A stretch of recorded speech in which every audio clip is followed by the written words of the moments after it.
अभी हम supreme court से वापस लौटे हैं।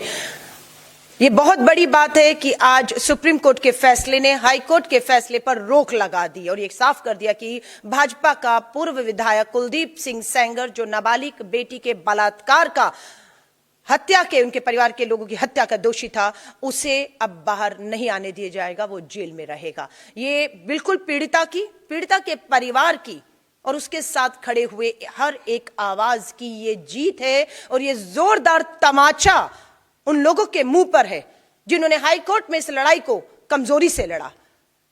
पीड़िता को न्याय नहीं, दोषी को बचाने के लिए रास्ते निकाल दिए थे और उनको लगा था इस फैसले को पीड़िता, उसका परिवार और हम सब स्वीकार कर लेंगे, लेकिन हमने वो स्वीकार नहीं किया और लगातार इस लड़ाई को लड़े। और आज सुप्रीम कोर्ट पर जो नजर थी उसमें पीड़िता की, कहूंगी इसके परिवार की और आवाजों की एक जीत हुई है। ये लड़ाई यहां खत्म नहीं हो रही, ये हमें बिल्कुल मालूम है, लेकिन अभी स्टे आया है हाईकोर्ट के ऑर्डर के ऊपर, लेकिन ये लड़ाई लड़ी जाएगी। और जो बात कही गई थी नाबालिग बेटी के बलात्कारियों को फांसी की सजा होगी, देश के प्रधानमंत्री नरेंद्र मोदी जी आप ही के कहे हुए इस बयान बेटी बचाओ, और आप अपने विधायक, अपने सांसद जो बेटियों के दोषी उन्हें बचाने का काम कर रहे हैं, आप कह रहे थे कि नाबालिग बेटी के बलात्कारी को दोषी करार होते ही फांसी होगी, फांसियां नहीं, बचाया जा रहा है, पैरोल और बेल दी। अभी हम सुप्रीम कोर्ट से वापस लौटे हैं।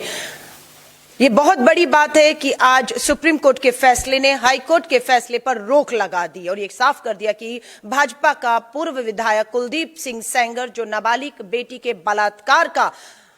हत्या के उनके परिवार के लोगों की हत्या का दोषी था, उसे अब बाहर नहीं आने दिया जाएगा, वो जेल में रहेगा। ये बिल्कुल पीड़िता के परिवार की और उसके साथ खड़े हुए हर एक आवाज की ये जीत है और ये जोरदार तमाचा उन लोगों के मुंह पर है जिन्होंने हाई कोर्ट में इस लड़ाई को कमजोरी से लड़ा। पीड़िता को न्याय नहीं, दोषी को बचाने के लिए रास्ते निकाल दिए थे और उनको लगा था इस फैसले को पीड़िता, उसका परिवार और हम सब स्वीकार कर लेंगे, लेकिन हमने वो स्वीकार नहीं किया और लगातार इस लड़ाई को लड़े। और आज सुप्रीम कोर्ट पर जो नजर थी उसमें पीड़िता की, कहूंगी इसके परिवार की और आवाजों की एक जीत हुई है। ये लड़ाई यहां खत्म नहीं हो रही, ये हमें बिल्कुल मालूम है, लेकिन अभी स्टे आया है हाईकोर्ट के ऑर्डर के ऊपर, लेकिन ये लड़ाई लड़ी जाएगी। और जो बात कही गई थी नाबालिग बेटी के बलात्कारियों को फांसी की सजा होगी, देश के प्रधानमंत्री नरेंद्र मोदी आप ही के कहे हुए इस बयान बेटी बचाओ, और आप अपने विधायक, अपने सांसद जो बेटियों के दोषी उन्हें बचाने का काम कर रहे हैं। आप कह रहे थे कि नाबालिग बेटी के बलात्कारी को दोषी करार होते ही फांसी होगी, फांसियां नहीं, बचाया जा रहा है, पैरोल और बेल दी।